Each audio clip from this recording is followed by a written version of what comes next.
apnesi nedir? Yani kilo alma ile ilişkili midir?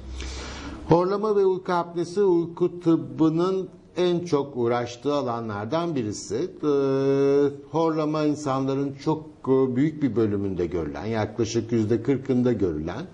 Uykuda solunum durması ise daha seyrek görülen ama yine 40'lı 50'li yaşlardan sonra 5 insandan birinde görülen, oldukça sık ama gece olduğu için de çok farkına varılmayan, semptomları çok non-spesifik, yani birçok şeye bağlanabilecek türden, işte gece terleme, gece tuvalete gitme, sabah yorgun uyanma, gündüz uykunun gelmesi gibi birçok başka olayla açıklanabilecek semptomları olan sinsi, çok sistemik, birçok organı ilgilendiren bir hastalık.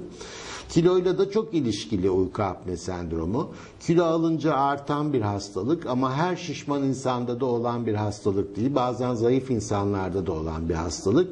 Aynı zamanda da kiloyu artıran bir hastalık. Çünkü metabolizmamızda gerek yağ gerek şeker metabolizmasında bozukluklara sebep olarak da uyku apne sendromu evet kiloyla artan ama kendi bir yerden sonra kilo yapan, dolayısıyla kilo vermenin mümkün olmadığı bir hastalık.